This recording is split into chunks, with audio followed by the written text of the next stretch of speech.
तो हम आगे के क्वेश्चन देख रहे हैं अब हम लोग। देखो क्वेश्चन नंबर 9 देखो मेरे साथ क्या दे रखा है आप लोगों को, ठीक है।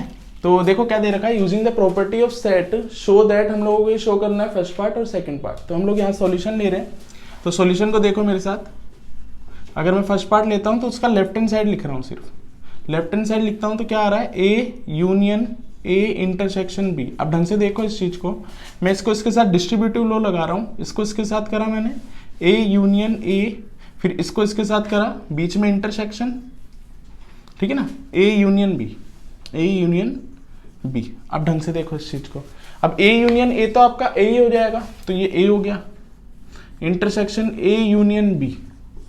अब ए यूनियन बी और ए में से ए यूनियन बी तो सारा हो जाएगा। अगर मैं ऐसे बनाता हूं इस चीज को, देखो मेरे साथ, ए यूनियन बी जो है आपका ये पूरा प्रॉपर हो जाएगा, और उसमें से सिर्फ ए, ठीक है ना, ए आपका इतना हो जाएगा, ठीक है।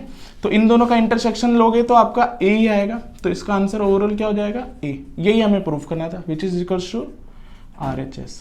तो ये आ जाएगा A intersection A union B को सोल्व किया तो आपका ए आ गया, जो कि RHS के बराबर है। ऐसे सेकंड पार्ट लेता हूं मैं आपके सामने।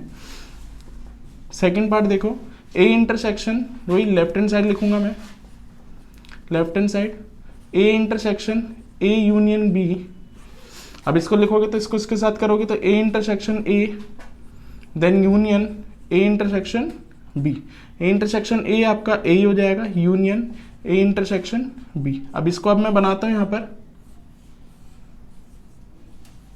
तो देखो ए इंटरसेक्शन बी ये वाला पार्ट होगा और ए आपका ये पूरा पार्ट होगा, तो उन दोनों का यूनियन लूंगा तो ए पूरा का पूरा आपका आ जाएगा, जो कि इज इक्वल्स टू है RHS। तो ये आपका आंसर आ जाएगा। चाहे ये बात हो चाहे ये बात हो, किसी भी एक सेट के साथ अगर आप ये पूरी प्रॉपर्टी यूज करते हो, एज ए फार्मूला भी याद कर सकते हो आप, ठीक है ना। तो एज ए फार्मूला भी आप ये लिख सकते हो। तो इसी प्रॉपर्टी का यूज करके हम लोग क्या कर रहे हैं, इस क्वेश्चन को करने की कोशिश करते हैं, ठीक है। तो क्वेश्चन नंबर 11 मैं आपके सामने रख रहा हूं। तो देखो क्या बोला है, let A and B be the set if A intersection X is equals to B intersection X is phi, और ए यूनियन एक्स और बी यूनियन एक्स आपका इक्वल दे रखा है। तो उसने बोला है शो करो कि हमारा जो ए है वो बराबर है बी के। तो इसी चीज को हम लोग लेते हैं यहाँ पर। तो मैं पहले कंसिडर कर लेता हूं कि ए जो होता है आपका, ए जो होता है वो आपका क्या होता है बेटा, देखो ये वाली प्रॉपर्टी में लगा लेता हूं, is equals to A intersection A union B, ठीक है।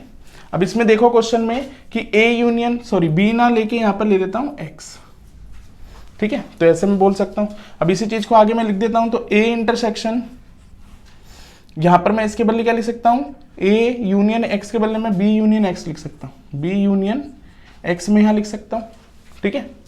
समझ में आ रही है बात। अब इसी चीज को मैं यहाँ पर आगे लिख रहा हूँ, आप यहाँ पे मैं लिख देता हूँ, because of we have given here A union X is equals to B union X, ये हम लोग गिवन था।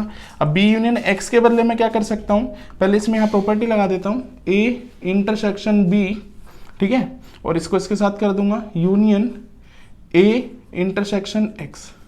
अब ए इंटरसेक्शन एक्स अगर ढंग से देखोगे, देखो यहाँ पर ए इंटरसेक्शन एक्स हम लोगों को दे रखा है ये रहा फाई, तो मैं क्या लिख दूंगा यहाँ पर, A intersection B union phi, ठीक है।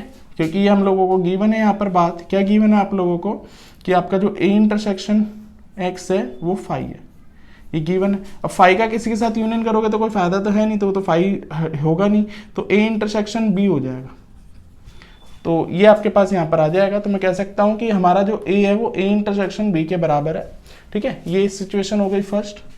अब मैं सेम सिमिलरली बी को मैं यहाँ पर लिख देता हूँ, देखो बी को मैं यहाँ लिख देता हूँ। तो बी को अगर मैं लिखूंगा तो क्या होगा, B is the B intersection, मैं यही वाली प्रॉपर्टी लगा रहा हूँ, देख लो एक बार मेरे साथ, ये वाली मैं प्रॉपर्टी लगा रहा हूँ यहाँ पर, ठीक है।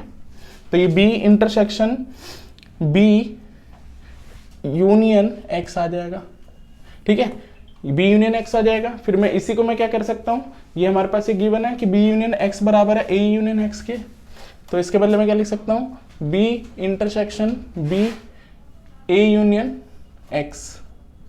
ये गिवन था क्योंकि हम लोगों को कि बी यूनियन एक्स बराबर है ए यूनियन एक्स के, ये हम लोगों को गिवन है ये कंडीशन, तो ये मैंने यहाँ लिख दी। ठीक है, अब मैं इसको इसके अंदर मल्टीप्लाई कर रहा हूँ, तो B intersection A union B intersection X, तो ये हम लोगों को गिवन है, ये फाई है आपका, तो मैं लिख सकता हूँ बी इंटरसेक्शन ए यूनियन, ये आपका फाई हो गया। तो हम कह सकते हैं यहाँ पे because of B intersection X और A intersection X is given to you is phi. तो यहाँ पर फाई के साथ आप लोगे, अगर फाई के साथ यूनियन लोगे तो बी इंटरसेक्शन ए ही लोगे, और इसी को मैं ए इंटरसेक्शन बी भी लिख सकता हूँ, एक ही बात है। तो ये क्वेश्चन 2, तो फ्रॉम 1 and 2, 1 देखोगे आप तो ए इंटरसेक्शन बी और ये भी ए इंटरसेक्शन बी है, तो from 1 and 2 we can say here A is equals to B, तो ए बी के बराबर है। तो ये बहुत अच्छा क्वेश्चन था आपके सामने, क्वेश्चन नंबर 9 और क्वेश्चन नंबर 11 बहुत ही अच्छा क्वेश्चन था, अच्छे से समझना इस चीज को। तो ये मैंने आपके सामने रख दिया। अब देखते हैं आगे क्वेश्चन नंबर 10वां क्या बोला है, show that A intersection B is equals to A intersection C. ये जरूरी नहीं है कि वो बी और सी बराबर हो, तो ये सिंपल सी बात है। तो मैंने उसके लिए यहाँ पर एक एग्जाम्पल ले लिया आपके लिए पॉइंट के लिए, तो 0 1 है, 0 2 3। तो अब देखो यहाँ पर ए इंटरसेक्शन बी निकालोगे तो क्या आएगा, 0 आएगा, और ए इंटरसेक्शन सी निकालोगे तो क्या आएगा, वो भी 0 आएगा। तो ये दोनों बराबर है, A intersection B is equal to A intersection C बराबर है, but A B is not equal to C in this case. B और सी दोनों अलग अलग है, इक्वल नहीं है, तो मैं यहाँ पे कह सकता हूँ। तो कोई बड़ी बात नहीं थी क्वेश्चन करने की। अब क्वेश्चन नंबर 12 देखो मेरे साथ आप, तो 12 में क्या ले रखा है कि find the set A B and C such that A intersection B intersection C और A intersection C are non empty set, then A intersection B intersection C is phi. तो हम लोगों को ऐसा कोई फाई एक ऐसा कोई सेट बनाना है जिसमें हमारे पास फाई आ जाए।